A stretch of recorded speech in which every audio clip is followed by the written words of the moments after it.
Minulý rok utratili lidé na Temu přes 70 miliard dolarů, a to z velké části za věci, které vůbec nepotřebovali. A ty pravděpodobně víš, o čem mluvím, protože si to dost možná udělal taky. V tomto videu ti ukážu 4 konkrétní psychologické triky, které Temu používá na tvůj mozek. A garantuju ti, že až toto video dokoukáš, tak všechny tyto triky budeš vidět úplně všude. Začneme tím nejsilnějším mechanismem. Otevřeš Temu, pokaždé vidíš něco jiného. Jiné produkty, jiné slevy, jiné doporučené pro tebe. Jeden den ti ukáže organizátor na kabely, druhý den sluneční brýle za 23 korun. Třetí den nějaký gadget do kuchyně, o kterém si nevěděl, že existuje. A teď si říkáš, jestli ho nepotřebuješ. A přitom si na Temu šel, protože ses třeba nudil, nebo čekal na autobus, nebo se chtěl jen rychle něco prohlédnout. A přesně v tuto chvíli se stane něco velmi zajímavého v tvém mozku. B.F. Skinner v 50. letech dělal experimenty s holuby. Zjistil, že pokud holub dostane odměnu pokaždé, když zmáčkne páčku, přestane být brzy zajímavá. Ale pokud dostane odměnu jen někdy, náhodně, nepředvídatelně, začne páčku mačkat kompulzivně do nekonečna. Mozek totiž nereaguje na jistou odměnu, reaguje na možnou odměnu. A tohle není jen o holubech. Přesně stejný mechanismus stojí za kasíny, za nekonečným scrollováním na Instagramu a přesně za tím, co děláš na Temu. Každý scroll je přesně tato páčka. Každý produkt je možná výhra. A mozek tě za to scrollování odměňuje ještě dřív, než něco vůbec koupíš. Proto si lidi na Temu kupují věci jako držák na telefon do auta, který nikdy nepoužijí, formu na led ve tvaru lebky nebo organizátor na šuplík. Mozek totiž reaguje na samotný akt procházení, na tu možnost, že příští produkt bude ten zajímavý, a Temu to ví, a proto feed nikdy nekončí. Toto je ale jen první trik. Ten druhý je ještě jednodušší a přesto na něj skáčeme úplně všichni. Dost možná na to naletíš během dneška. Otevřeš Temu, vidíš tričko. Přeškrtnutá cena 890 korun. Aktuální cena 79 korun. Tvůj mozek to okamžitě vyhodnotí. Tohle je výhodné, ušetřím 810 korun. Problém je, že to tričko nikdy nestálo 890 korun. Ta cena je vymyšlená. Existuje tam z jednoho důvodu. Aby tvůj mozek měl referenční bod, kotvu, od které bude všechno porovnávat. Toto ale nedělá jenom Temu, toto dělá úplně každý obchod, když se podíváš kolem sebe. V supermarketu vidíš jogurt za 25 korun, vedle jogurtu za 18 korun. Ten za 18 se zdá levný, ale jen proto, že vedle něj stojí ten za 25.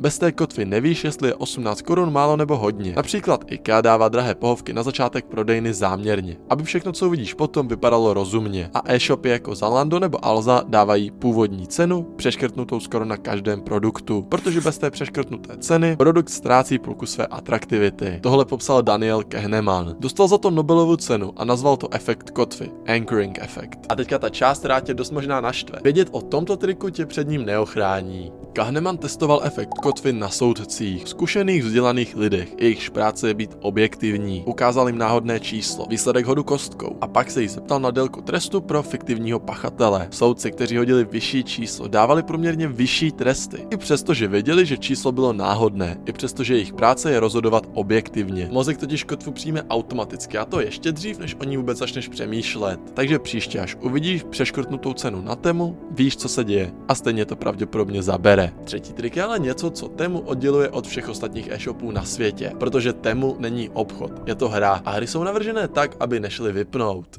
Otevřeš aplikaci a hned na tebe vyskočí denní odměna za přihlášení, kolo štěstí, které můžeš zatočit, minigame, kde chytáš kupóny, odpočítávání sleva už brzy končí, progress bar, ještě 49 korun do dopravy zdarma. Každý z těchto prvků má jeden účel, a to vyvolat malý spike dopaminu. Tady je ale věc, kterou většina lidí o dopaminu vůbec neví. Dopamin není hormon potěšení, to je jeden z největších mýtů v populární psychologii. Dopamin je hormon očekávání. Uvolňuje se ve chvíli, kdy čekáš na odměnu, ne když ji dostaneš. Ve chvíli, kdy zatočíš kolem štěstí, ve chvíli, kdy se progress bar blíží k dopravě zdarma, ve chvíli, kdy přidáváš věc do košíku, ne když ji zaplatíš, ne když přijde balíček, tehdy je dopamin dávno pryč. Proto je scrollování samo o sobě příjemné. Proto klikáš na kolo štěstí, i když výhra je kupon na 2 koruny. Mozek tě odměňuje za samotný akt hledání, ne za výsledek. Temu v tomto není samo, jen to dotáhli dál než kdokoliv jiný. Instagram tě odměňuje dopaminem za každý nový like, TikTok za každé nové video, které tě překvapí. Duolingo ti dává streak, odznaky a XP body, aby se zvracel každý den. Ne protože se učíš, ale protože nechci přijít o sérii. Všechny tyto aplikace používají jeden stejný princip. Udržet tě ve stavu očekávání co nejdéle. Rozdíl u Temu je, že očekávání vede k nákupu, zatímco na TikToku jen scrolluješ. Na Temu scrolluješ a zároveň máš otevřenou peněženku. A toto je kombinace, kterou žádná jiná aplikace nedotáhla tak daleko. Poslední čtvrtý trik je nejstarší ze všech a lidi ho používají už tisíce let. Temu ho jen přeneslo do aplikace. Otevřeš produkt na Temu a hned vidíš. Tento produkt si koupilo 50 000 lidí. Právě si to prohlíží dalších 17 18 zákazníků. Zbývají poslední 3 kusy na skladě. Sleva platí ještě minutu a 23 vteřin. Každá z těchto informací dělá jednu věc. Říká tvému mozku, že ostatní už se rozhodli. A mozek to použije jako zkratku. Pokud to koupilo 50 000 lidí, musí to být dobrá volba. Mozek to neověřuje, prostě to tak přijme. Toto je jen polovina příběhu, ta druhá je ještě mnohem silnější. Daniel Kahneman strávil desítky let studiem toho, jak se lidé rozhodují. A jedno z jeho nejdůležitějších zjištění bylo toto. Ztráta bolí přibližně 2krát víc, než jak tě stejně velký zisk potěší. Konkrétně, kdybys našel 500 korun na ulici, byl bys rád, ale kdybys 500 korun ztratil, ten nepříjemný pocit by byl zhruba 2krát silnější než ta radost. Mozek není symetrický, není nastaven na maximalizaci zisku, je nastaven na minimalizaci ztráty. A tohle platí pro peníze, pro vztahy, pro příležitosti, pro cokoliv, co vnímáš jako svoje. A ten mu tohle ví a proto to používá na každé stránce produktu. Zbývají poslední 3 kusy. Nevytváří touhu po produktu, vytváří strach ze ztráty. Mozek to přečte jako pokud nekoupím teď, o něco přijdu. A ztráta, i imaginární ztráta věci, kterou si před minutou ani neznal, aktivuje stejný mechanismus jako reálná ztráta. Sleva končí za minutu 23 vteřin, není informace o ceně, je to tlak. Mozek vnímá uplynutí slevy jako ztrátu peněz. Peněz, které ještě ani neutratil. A kombinace sociálního důkazu s averzí ke ztrátě extrémně účinná. Ostatní to kupují a ty přicházíš o příležitost. To je důvod, proč lidé nakupují na tému věci, které nepotřebují v časovém tlaku za ceny, které se zdají výhodné. Ale jen protože tému řeklo, že jsou výhodné. Tak toto jsou ty 4 triky. Variabilní odměna, anchoring, gamifikace a averze ke ztrátě. A teďka ještě praktická část. Protože vědět o těchto mechanismech nestačí, ale pomůže ti tato jednoduchá věc. Než cokoliv koupíš na Temu, na Zalandu, na Alze nebo kdekoliv jinde, polož si 3 otázky. Hledal jsem tento produkt nebo jsem na něj narazil při scrollování? Koupil bych to i bez přeškrtnuté ceny a bez odpočítávání? Kdybych o tomto produktu nevěděl, chyběl by mi, pokud je odpověď na všechny 3. Ne, nekupuj to. Rozhodnutí má být tvoje, ne výsledek 4 psychologických mechanismů, které se spustily, aniž by si z toho všiml. Pokud se ti video líbilo, hoď mi like a odběr a napiš mi, co si o této problematice myslíš ty. A YouTube si myslí, že by se ti mohlo líbit toto video, tak se na něj podívej, určitě stojí za to.